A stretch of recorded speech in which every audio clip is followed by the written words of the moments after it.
سورة لقمان۔ شروع اللہ کا نام لے کر جو بڑا مہربان نہایت رحم والا ہے۔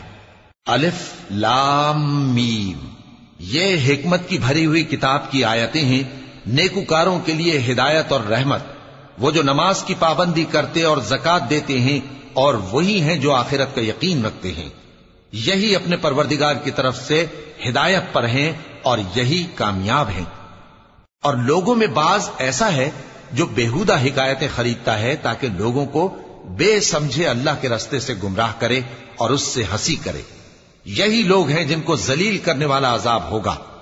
اور جب اس کو ہماری آیتیں سنائی جاتی ہیں تو اکڑ کر منہ پھیر لیتا ہے، گویا ان کو سنا ہی نہیں، جیسے اس کے کانوں میں ثقل ہے۔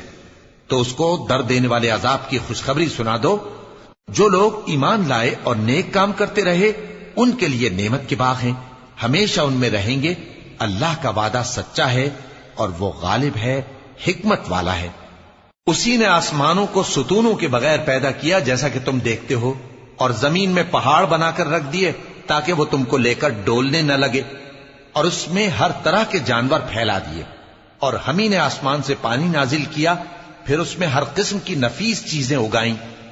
یہ تو اللہ کی تخلیق ہے۔ اب مجھے دکھاؤ کہ اللہ کے سوا جو ہستیاں ہیں انہوں نے کیا پیدا کیا ہے۔ حقیقت یہ ہے کہ یہ ظالم کھلی گمراہی میں ہیں۔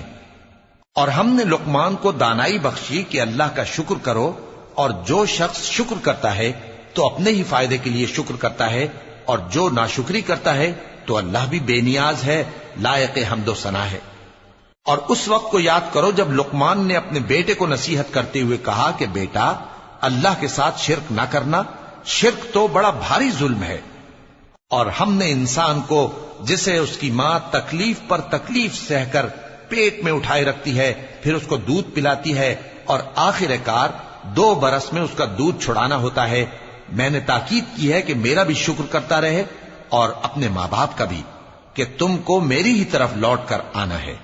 اور اگر وہ دونوں تجھ پر زور ڈالیں کہ تو میرے ساتھ کسی ایسی چیز کو شریک کرے جس کا تجھے کچھ بھی علم نہیں، تو ان کا کہا نہ ماننا، ہاں دنیا کے کاموں میں ان کا اچھی طرح ساتھ دینا، اور جو شخص میری طرف رجوع لائے اس کے رستے پر چلنا۔ پھر تم کو میری طرف لوٹ کر آنا ہے، تو جو کام تم کرتے رہے ہو سب سے تم کو آگاہ کر دوں گا۔ لقمان نے یہ بھی کہا کہ بیٹا، اگر کوئی عمل چاہے رائی کے دانے کے برابر بھی چھوٹا ہو، اور ہو بھی کسی پتھر کے اندر یا آسمانوں میں مخفی ہو یا زمین میں، اللہ اس کو قیامت کے دن لا موجود کرے گا۔ کچھ شک نہیں کہ اللہ باریک بین ہے، خبردار ہے۔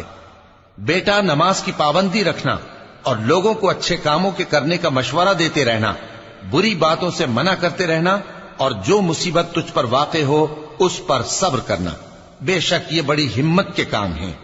اور تکبر کرتے ہوئے لوگوں کے سامنے گال نہ پھلانا اور زمین میں اکڑ کر نہ چلنا، اس لیے کہ اللہ کسی اترانے والے شیخی خورے کو پسند نہیں کرتا۔ اور اپنی چال میں اعتدال کیے رہنا، اور بولتے وقت ذرا آواز نیچی رکھنا، کیونکہ بہت اونچی آواز گدھوں کی سی ہے، اور کچھ شک نہیں کہ سب سے بری آواز گدھوں کی ہوتی ہے۔ کیا تم نے نہیں دیکھا کہ جو کچھ آسمانوں میں اور جو کچھ زمین میں ہے سب کو اللہ نے تمہارے قابو میں کر دیا ہے، اور تم پر اپنی ظاہری اور باطنی نعمتیں پوری کر دی ہیں۔ اور بعض لوگ ایسے ہیں کہ اللہ کے بارے میں جھگڑتے ہیں، نہ علم رکھتے ہیں اور نہ ہدایت اور نہ کتاب روشن۔ اور جب ان سے کہا جاتا ہے کہ جو کتاب اللہ نے نازل فرمائی ہے اس کی پیروی کرو، تو کہتے ہیں کہ ہم تو اسی کی پیروی کریں گے جس پر ہم نے اپنے باپ دادوں کو پایا۔ بھلا اگرچہ شیطان ان کو دوزخ کے عذاب کی طرف بلاتا ہو تب بھی۔ اور جو شخص اپنے آپ کو اللہ کا فرما بردار کر دے اور نیکوکار بھی ہو تو اس نے مضبوط کڑا تھام لیا، اور سب کاموں کا انجام اللہ ہی کی طرف ہے۔ اور جو کفر کرے تو اس کا کفر تمہیں غمناک نہ کر دے۔ ان کو ہماری طرف لوٹ کر آنا ہے، پھر جو کام وہ کیا کرتے تھے ہم ان کو جتا دیں گے۔ بے شک اللہ دلوں کی باتوں سے بھی واقف ہے۔ ہم ان کو تھوڑا سا فائدہ پہنچائیں گے، پھر عذاب شدید کی طرف مجبور کر کے لے جائیں گے۔ اور اگر تم ان سے پوچھو کہ آسمانوں اور زمین کو کس نے پیدا کیا، تو بول اٹھیں گے کہ اللہ نے۔ کہہ دو کہ اللہ کا شکر ہے، لیکن ان میں اکثر سمجھ نہیں رکھتے۔ جو کچھ آسمانوں اور زمین میں ہے سب اللہ ہی کا ہے. بے شک اللہ بے نیاز ہے، لائق حمد و ثنا ہے.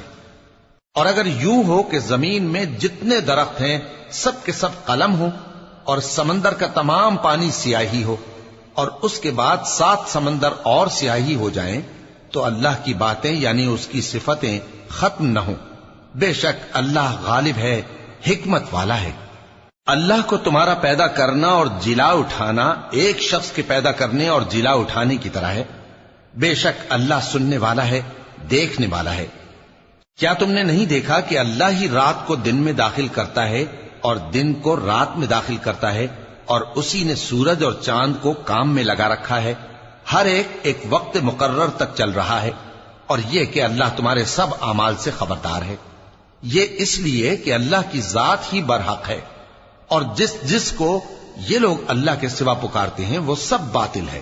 اور یہ کہ اللہ ہی عالی رتبہ ہے، گرامی قدر ہے. کیا تم نے نہیں دیکھا کہ اللہ ہی کی مہربانی سے کشتیاں سمندر میں چلتی ہیں تاکہ وہ تم کو اپنی کچھ نشانیاں دکھائے؟